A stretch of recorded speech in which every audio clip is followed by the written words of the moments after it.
Hey guys, I hope you're having an amazing day. I wanted to do a short video today on couples because couples are like some of my number one clients.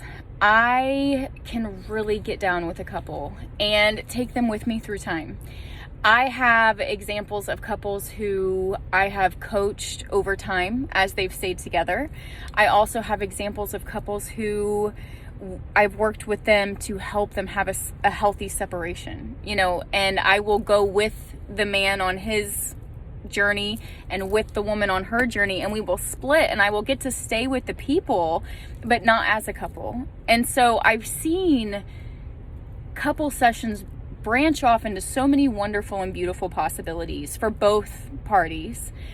And it's one of my very favorite types of sessions to do. You guys know that Tim and I have been married for almost 9 years, and my life has never been easier. Like, marriage to me is the most wonderful thing. And to be able to share what I have and the tools and the things that work for me and Tim, to be able to share about relationships in an energetic way, to take away all of those personal feelings in there, and making their emotions about you, and why does it feel like I'm picking up their anger, or there's, we can go in so many different directions, and we can boil it down to everything allowed, every emotion, every thought, every possibility is allowed. We get into like a curious mode where we are having conversations to learn. We don't start the conversation knowing how you feel and how you should feel and what you we're not here to control. We are here to be amazed by our partner, to be delighted by our partner and surprised by our partner, to discover with our partner, and to be in a structure of marriage, in this stable thing that stops you from bailing out, that forces you to get to know yourself from another perspective, that forces you to change and grow and be the best version of yourself. Even when you can't be that best version of yourself for you, you can be that best version of yourself because and for your partner. You can get creative in the roles. A marriage can be everything, and it can be so creative. It can be so full of passion and art and love. And so if you can't tell, I'm crazy about marriages in general. And when I sit down with a couple, I present my list of rules, my couple rules. And so I thought I would share those with you guys today. Number 1, there is no judgment. Everything is allowed. So you do not know how they should feel. You cannot say they shouldn't feel this way, or that if it happened to you, you would feel this way and it's wrong for them to think that way. No. Everything is allowed. Like, your partner is not this predictable thing that you try to make them into for your own safety, security, and comfort. They are this unique, living, breathing, expanding thing that you get to travel through life with. And so to judge them, like, for what? For living, for exploring, for trying, for being on this earth and making a mistake, which is literally the growth process. Like, we don't learn anything about how to do something better without screwing it up. So it's like we stop each other from existing with this crazy judgment. And I can't even make sense of how a judgment can fit in to a marriage. Like, judgment is something that is just automatically hard for me to understand. And so with that being said, no judgment, everything allowed. No thought, experience, or emotion is too dark to explore. I love to look people in the eyes and just let them know, like, you can't scare me away. I have been there with them and myself, and went to those places that people avoid. I receive past lives. I see things from other lives. I've seen things from lives of mystical people that are within my DNA. Like, I have seen and explored so much internal that the internal turns into the external, the external turns into the internal. And so I still have not found anything that should be avoided. I still have not found anything so dark and ugly that it needs to be destroyed or repressed or not allowed. And so let's go there. There is nothing too dark.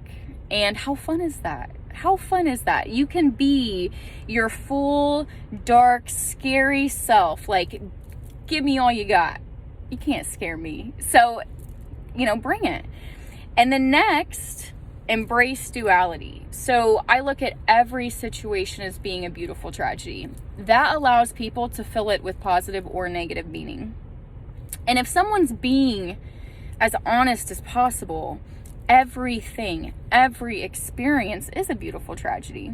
You can find the good and the bad, the light and the dark, the push and the pull. You can find it in everything. And with a well-rounded mind, a cognition that's seeing correctly, you're going to be able to see both sides on the best of the events and on the worst of the events. And so that is so wonderful. And if everything is a beautiful tragedy, you stay so centered throughout it. You get to partake in the pleasure. You also get to partake in the pain. And because you are such a well-rounded person, you don't stop others from drawing pleasure or pain from anything. And so you become someone, because you're able to fully allow yourself, you become someone who can also fully allow another. That is true emotional safety. There is nothing more wonderful and exciting and safer than someone who can hold all of you and not judge you for it. And so next up, every human is a unique universe that cannot be understood. That may sound sad, but it's not. It's freedom. Because when I know that I can't possibly understand you, then I know I can't possibly understand you. I don't know anything about you.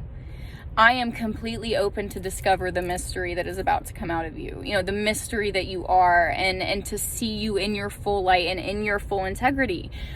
If a husband wants to be upset with a wife about reacting to an event a certain way, I will explain their universes to them. And I will say something like, your universe was built on the feeling of your dad hugging you goodbye, dropping you off at summer camp. Your universe was built on that anxiety that you felt walking into the test room in middle school. Your universe was built on countless days of soccer practice and rushing to get there, committing and discipline, these real skills that you built for and with yourself. That's your universe.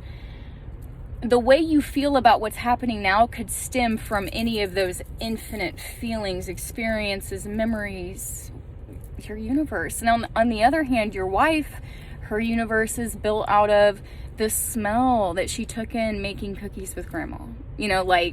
Her universe is built out of giving birth to her child and feeling the separation that happens upon that moment. We each have experiences that cannot be given to another. And that sheer fact alone guarantees that you cannot understand what it felt like, smelled like, looked like, sounded like, and that is my gift to you, is giving it to you in my unique way, my unique perspective, honoring myself. That honors you. You get to take from me. I have something to give, because we're not trying to force each other into being understood and the same, and so that's so beautiful. Allow yourself and your other to be that unique universe. It is freedom to be yourself. And then also both perspectives embraced and honored. If we can't hold both sides of the story, what is this marriage? Is one aspect trying to crush the other one out? Both are allowed, and he can feel excited about what just happened while you feel depressed about what just happened. And he can help you, have the space to process those feelings and allow you to have those feelings of low, sadness, resistance, stuckness. He can allow that for you. And you can also allow his excitement and honor that excitement and congratulate him where he is. We can let each other be where we are. We can let each other each live in different places and have different perspectives and make room for both of them, which is, it's beautiful. It's wonderful. And so with these little rules, which are really more like anti-rules, like these are rules that I put down to make sure that there are no rules. These rules make sure everything's allowed. And to me, that's what's going to save a marriage. Being allowed, being yourself, being embraced and accepted, like the things that we've always wanted from our friends and family that we could never find. Can you be that for your partner? Can you be that for yourself? The way that you do it for your partner is a direct reflection of the way that you do it for yourself. And so it always boils back down to your own universe and possibly correcting meaning or revisiting experiences, to revise the meaning we've made, which can revise the behavior we practice, right? Which changes everything. The way I treat myself, that changes the way I treat everyone else, that changes the way I see life, like unfolding into the old person who runs into death, happy, excited, still full of joy, versus the old person who is angry and doesn't move and very bitter. What is the difference of arriving to life in those two separate states? What is the difference of a happy marriage and a stuck marriage? Like getting down into those topics, those ideas with each other, taking responsibility, being allowed, all of this forward movement, growth, and beauty that can happen with a couple in a marriage session. And so if you are in a weird place with your relationship, your marriage, I would love to get with you. We can even do bi-weekly sessions, which is the most common thing that I do with my couples. And so every 2 weeks we get together, we take a look at the weeks, the goods, the bads, the wins. We look at our behavior. We look at how we can better allow ourselves and each other. And always by the end, they feel good. And to me, that's what makes me just so crazy about what I do. So I love you guys. I hope you have a good night, and I'll see you soon.